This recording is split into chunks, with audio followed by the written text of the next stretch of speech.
nossos dons. Aceita, Senhor, nosso pão. Aceita, Senhor, nosso vinho. Aceita, Senhor, nossa gente, sofrida, oprimida, esquecida. Aceita esta dor que machuca demais. Irmãos e irmãs, uma boa noite. É uma alegria estar aqui com vocês nessa noite. Uma experiência nova, que é este modelo que nós da Pastoral Bíblica encontramos de nos aproximar de vocês nesse isolamento que é nos imposto e que está impossibilitando os grupos de reflexão se reunirem. No mês de setembro, normalmente, a gente celebra o mês da Bíblia. E a CNBB, desde a década de 70, começou com a comemoração do mês da Bíblia, com um evento, uma semana bíblica que aconteceu na Diocese de Belo Horizonte. E a ideia foi muito bacana e se espalhou pelo Brasil inteiro. Este ano, a CNBB nos propõe refletir sobre o livro do Deuteronômio. E o lema é "Abre a tua mão ao teu irmão", que a gente encontra no capítulo 15, versículo 11. Nós, da Pastoral, somos uma equipe grande e, pensando, como que a gente ia levar para vocês essa proposta de refletir, acreditamos que seria legal fazer 4 encontros, a proposta de 4 encontros. Cada um desses encontros terá um membros da pastoral, porque é uma pastoral muito grande, graças a Deus, com pessoas de todas as paróquias aqui da cidade de Teófilo Otoni. Hoje, nós temos aqui eu, Sheila, sou da paróquia São Sebastião, tem a Valdiane, que é da paróquia Nossa Senhora dos Pobres, e nosso coordenador espiritual, que é Padre Eliseu, aqui da paróquia de São Jacinto. Hoje nós vamos refletir sobre o texto que está no capítulo 26, do versículo 1 ao 13. Nos próximos encontros, serão outros capítulos, passagens que serão refletidas. Nós iniciamos o nosso encontro com grande alegria de nos fazer presente como equipe da Pastoral Bíblica da Diocese de Teófilo Otoni ao encontro de todos vocês, oferecendo a nossa contribuição nesse mês da Bíblia, refletindo sobre o livro do Deuteronômio. E, então, que o nosso encontro também tenha esse caráter orante. Por isso, iniciamos com uma breve oração. Deus e Senhor nosso, nos ajude a manter viva a memória de vossa divindade, sensível à realidade de sofrimento e de opressão do seu povo.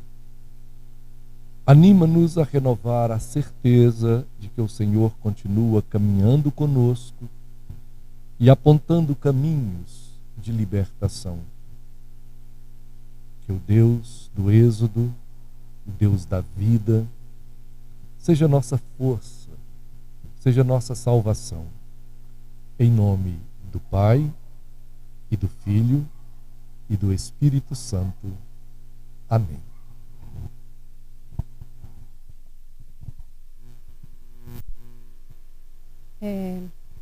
A gente, enquanto Igreja Católica, sempre procuramos ler, a palavra sagrada, baseando no texto, que é o livro, o contexto, que é a época, o local, quem escreveu o livro e a intenção do autor. Para nos subsidiar, nesse ano, a gente está usando, como vários outros anos, o material do Centro Bíblico Verbo, que é um material bem conciso, bem aprofundado, que nos permite fazer reflexões baseadas no texto, no contexto e no pretexto, que é a intenção do autor em escrever o livro. Para a gente compreender, o texto do Deuteronômio, primeiro a gente já começa por entender o termo Deuteronômio, Deuteronomos, né? Segunda lei. Essa segunda lei não é porque é uma lei que está se sobrepondo à primeira lei, que é a lei, né, do Decálogo, do Moisés, que aparece lá no Êxodo, do Números. É apenas uma releitura, né? É como se fosse uma cópia, porém mais aprofundada, onde ele apresenta diversas circunstâncias da vida social, política, familiar, onde ele gera instruções de como se deve ou não agir, de uma forma mais detalhada e não mais genérica, como nos 10 mandamentos. O livro do Deuteronômio, ele foi redigido, revisado e ampliado, tudo isso num período de cerca de 400 anos. Ora, se esse período de escrita demorou tantos anos, né, quase 4 séculos, um único autor não poderia escrevê-lo, não é verdade? Então, esse livro, ele foi escrito e revisado e ampliado por diversos autores e grupos que, de acordo com a sua situação histórica, interesse social, interesse político, iam acrescentando informações ao texto. E isso a gente consegue perceber porque no decorrer do texto tem várias introduções, tem algumas ideias contraditórias, variações de estilo literário. Então, foram várias pessoas e grupos que agregaram o conhecimento, né, de acordo com a sua intenção para aquele momento. Trata-se de um livro complexo, fruto de um longo processo redacional e também com diferentes imagens de Deus. Mais do que entender cada lei, o que a gente precisa é tirar o conhecimento, o entendimento da mensagem central do texto, que é a formação de uma sociedade nova, baseada na fraternidade entre os homens, na partilha que deu a todos. Isso porque, para os autores, era preciso que houvesse uma coerência entre a aliança que se celebrava e a vida que se vivia. Os judeus eram o único povo da antiguidade monoteísta, que adorava um único Deus. Mas ele conviveu com vários povos que tinham contato e adoravam outros deuses.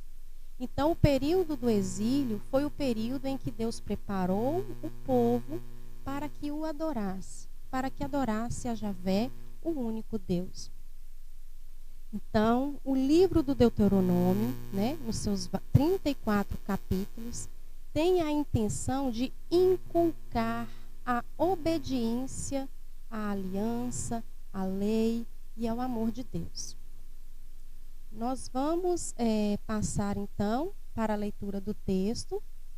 Deuteronômio, capítulo 26, versículos de 1 a 13.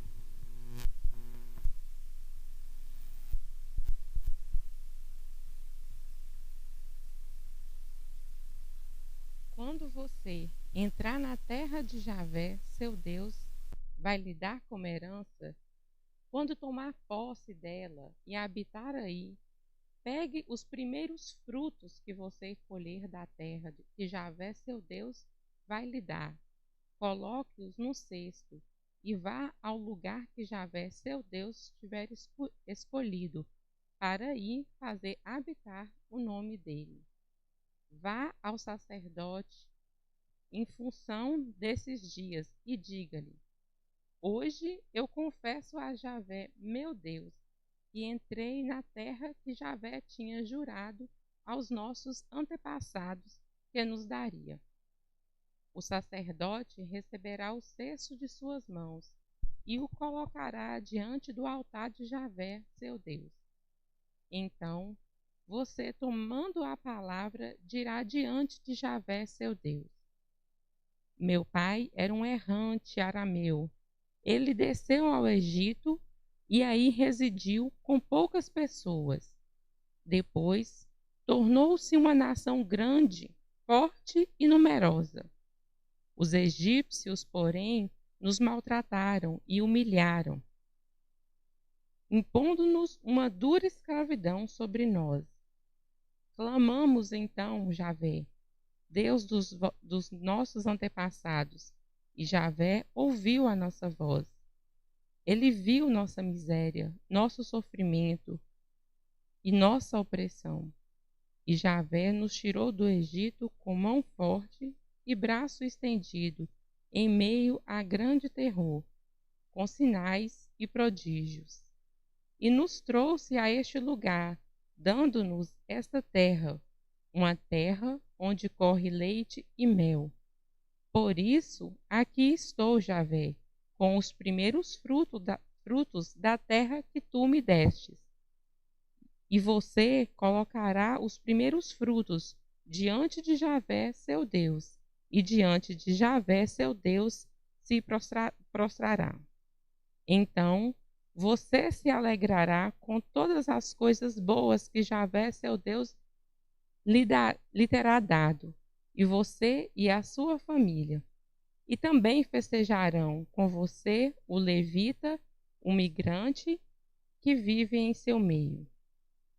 A cada 3 anos, no ano dos dízimos, quando você tiver acabado de separar todo o dízimo de sua colheita e tiver dado ao levita, ao imigrante, ao órfão e à viúva, para que comam e fiquem saciados nas suas cidades, você confessará diante de Javé, seu Deus: eu tirei de minha casa o que estava consagrado e o dei ao levita, ao imigrante, ao órfão e à viúva, conforme a ordem que me destes. Não violei, nem esqueci os teus mandamentos. Palavra.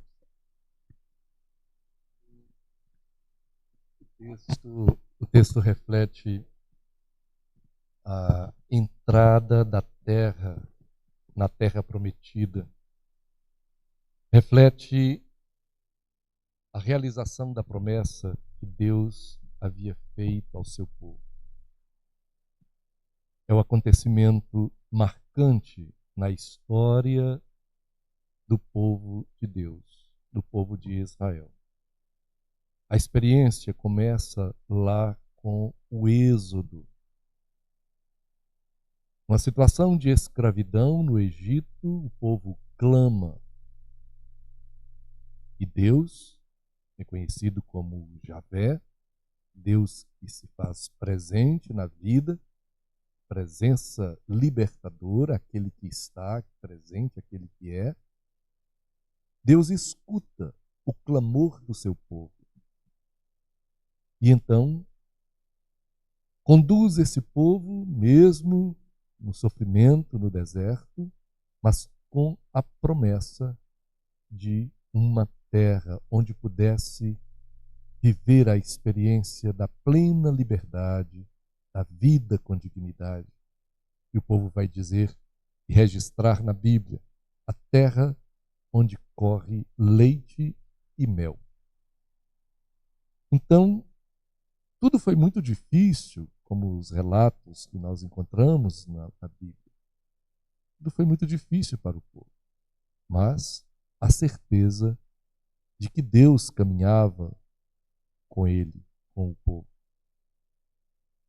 E que se não fosse a ajuda de Deus, esse povo não teria saído das garras do faraó do Egito, não teria sobrevivido às durezas do deserto, como também não teria conseguido conquistar a terra de Canaã.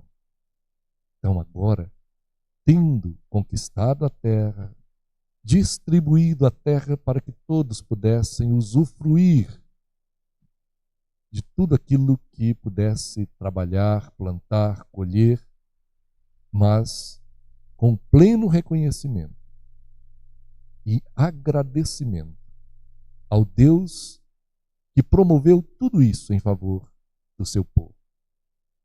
Então o gesto é esse. Os primeiros frutos da terra deverão ser ofertados a Deus. Deverão ser apresentados no altar do Senhor.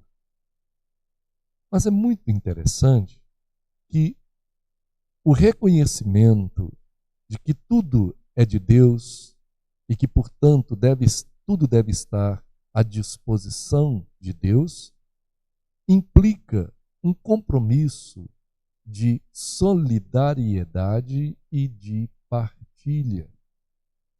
Por isso, o povo precisa olhar o irmão em sua necessidade. E é preciso, portanto, abrir as mãos para cuidar do irmão necessitado. Aparecem então as categorias de pessoas. Os levitas, porque eles precisavam desta ajuda por uma questão histórica, eles que eram os primeiros responsáveis pelo culto, então estavam precisando naquela época de ajuda das pessoas, da partilha das pessoas. Depois, o estrangeiro não passasse necessidade no meio do povo, afinal de contas, um dia também o povo de Israel foi estrangeiro no Egito e foi maltratado. Então não esqueça dessa experiência e cuide agora do estrangeiro. Depois, os órfãos e as viúvas. Essas pessoas representam, portanto, todos os pobres e necessitados que a Bíblia irá sempre contemplá-los, chamar a atenção para o gesto de partilha, de cuidado, de solidariedade. Então, não basta apenas a confissão de fé, a profissão de fé, o reconhecimento de que tudo vem de Deus, que tudo foi dado por Deus. Agora, como sinal desse reconhecimento, dessa gratidão, é preciso lembrar, assim como Deus cuidou de nós, assim como Deus, Ele tomou providência de tudo para que não faltasse nada ao seu povo, assim também o seu povo deve agir, por causa dessa fé, desse reconhecimento. De tal maneira que a experiência do êxodo, a saída da escravidão, pudesse ser sempre celebrada, permanecesse na memória do povo. E assim permaneceu. Toda a história bíblica, Antigo, Novo Testamento, toda é relida, é iluminada pelo acontecimento do êxodo. Por isso também, no momento da conquista da terra e do cuidado de agradecer a Deus, oferecer a Ele os frutos, os primeiros frutos da terra, partilhando com os irmãos mais necessitados. Só mais um acréscimo aí, que no capítulo 26, versículo 5, 5 ao 10, tem o que é descrito como credo histórico. É quando se repete, se reconta a história do povo, da antiguidade, do exílio, do sofrimento, da escravidão, da promessa e, enfim, do cumprimento da promessa. Então, essa passagem, o credo histórico, é muito importante, porque para o povo judeu, a história do êxodo, a história da salvação, ela deveria ser sempre contada, recontada, ontem, hoje e sempre, para que não caísse no esquecimento a história da promessa e do cumprimento da palavra de Deus, Javé, que não abandonou seu povo.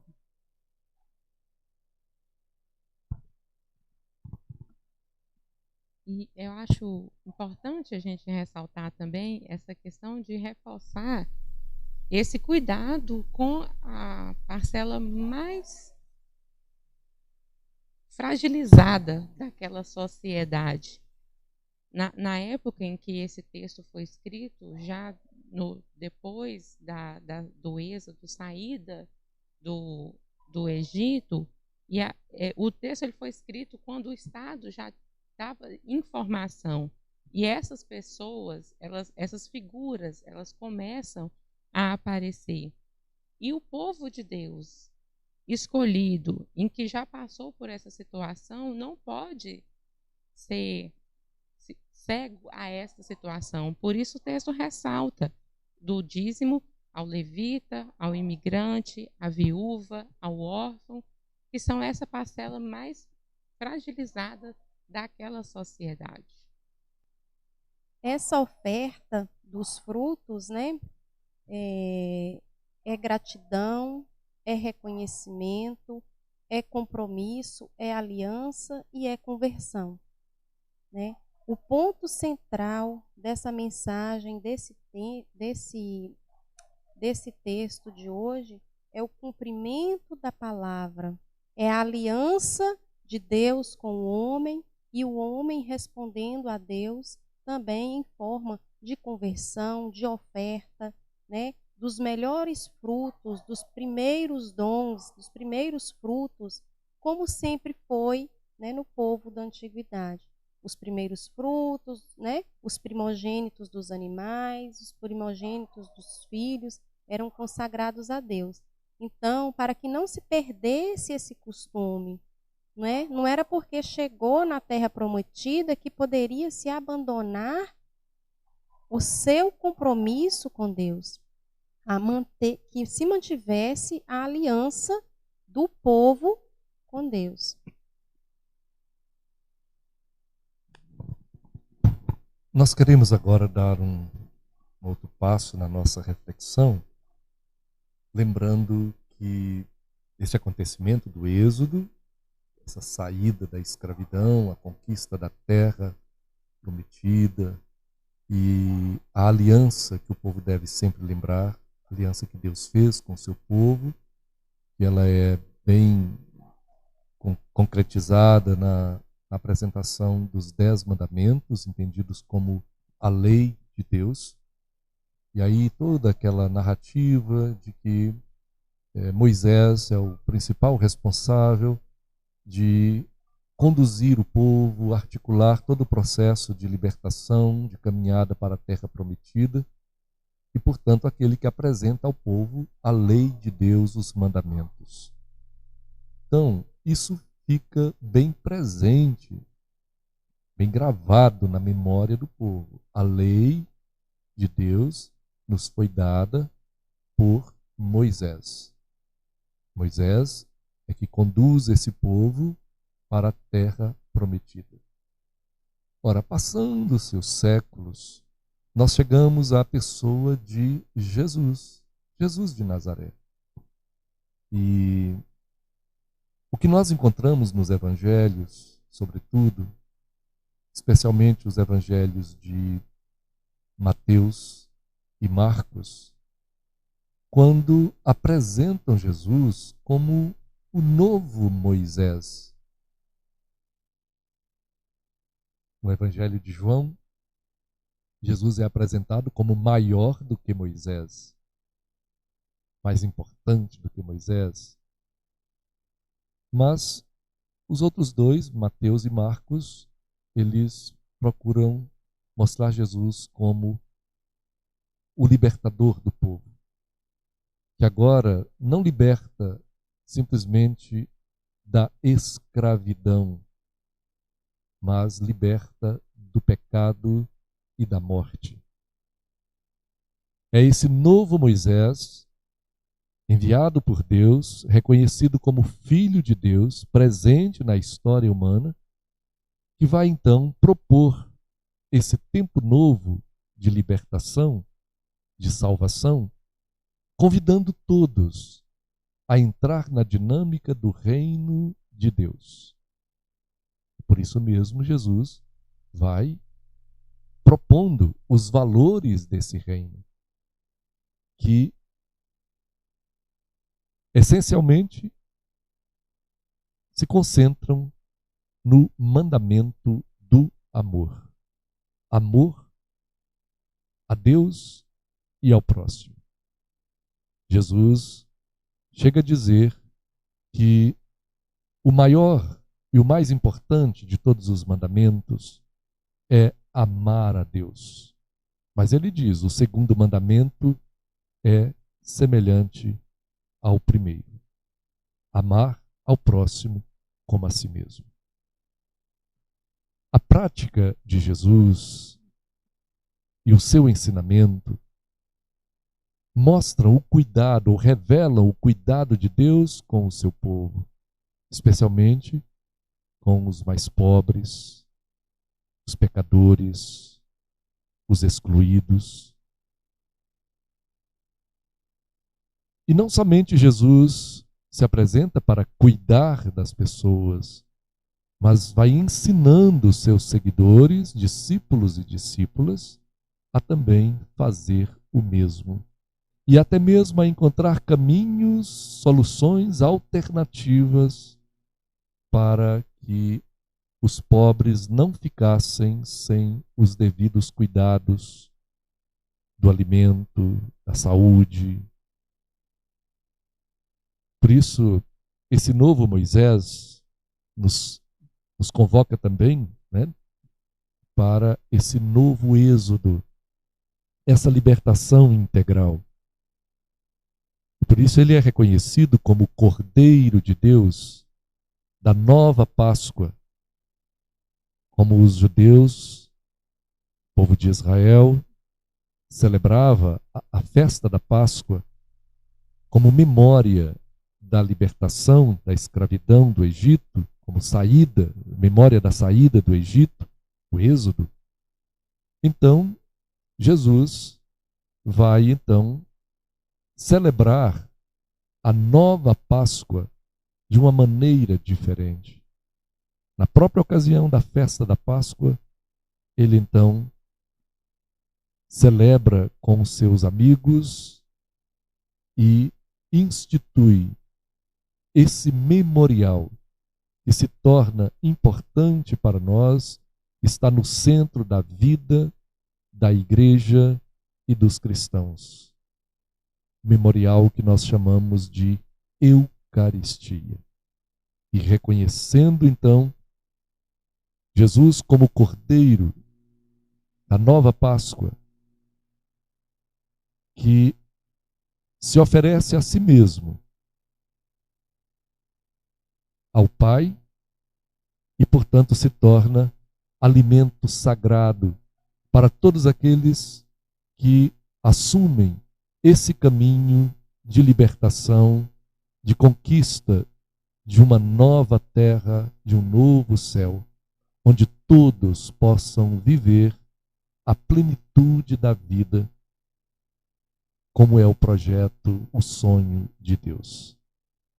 Dessa maneira, nós podemos então relacionar esse texto do Deuteronômio também com a prática, com a vida e a missão do próprio Jesus Cristo.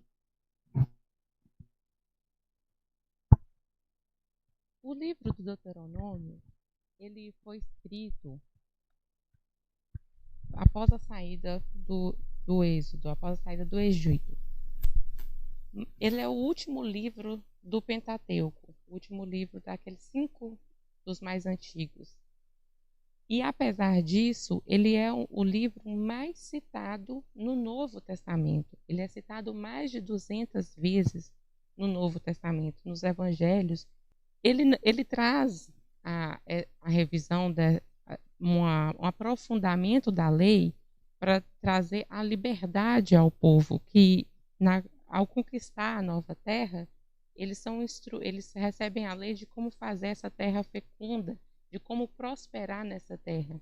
Da mesma forma que Jesus faz isso no Novo Testamento, ensinando ao povo a libertação. E hoje também, quando a gente olha para o livro do Deuteronômio, nós enxergamos a mensagem atualizada. Nós enxergamos do que nós precisamos nos libertar, assim como foi para o povo do Antigo Testamento, assim como foi para o povo do Novo Testamento e hoje também. Estamos chegando, então, ao final do nosso encontro de hoje. Ouvindo a palavra de Deus, somos impulsionados na nossa caminhada cotidiana. Apesar das dificuldades, das escravidões da vida moderna, continuamos experimentando o amor de Deus através da solidariedade das pessoas. O rosto de Deus se manifesta para nós e ouve o nosso clamor. Ofertemos diariamente a Deus, em sinal de nossa fidelidade à aliança sagrada e nossa gratidão por sua misericórdia, todos os nossos dons, o pão, o vinho, nossa gente sofrida e oprimida e também todo o nosso amor. Nosso encontro de hoje, ele chega ao fim. Como eu disse no começo, semana que vem nós vamos nos encontrar novamente com outros colegas da pastoral. Então eu queria agradecer vocês por estarem com a gente hoje, agradecer também ao Rodrigues aqui da paróquia de São Jacinto e ao Carlos da paróquia de Fátima, que está aqui no apoio técnico. Sem vocês a gente não conseguiria estar levando a palavra aos irmãos.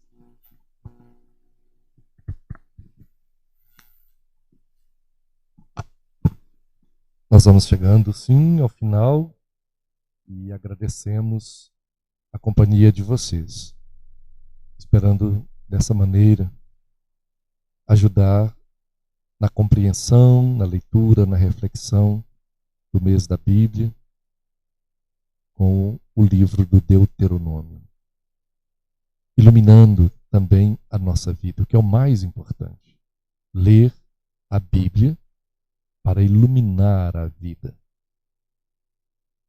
E isso, então, implica um processo, um caminho que nós devemos fazer, que nós chamamos o caminho da palavra.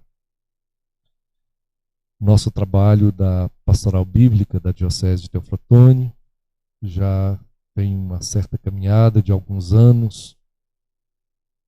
Então, praticamente desde o final do ano de 2005, que nós assumimos essa tarefa na Diocese, ampliando esse trabalho com uma equipe que senta, estuda, aprofunda, se prepara para oferecer às nossas comunidades, às nossas lideranças, a leitura cada vez mais aproximada e fiel do texto bíblico, de tal maneira que possa nos ajudar a viver melhor.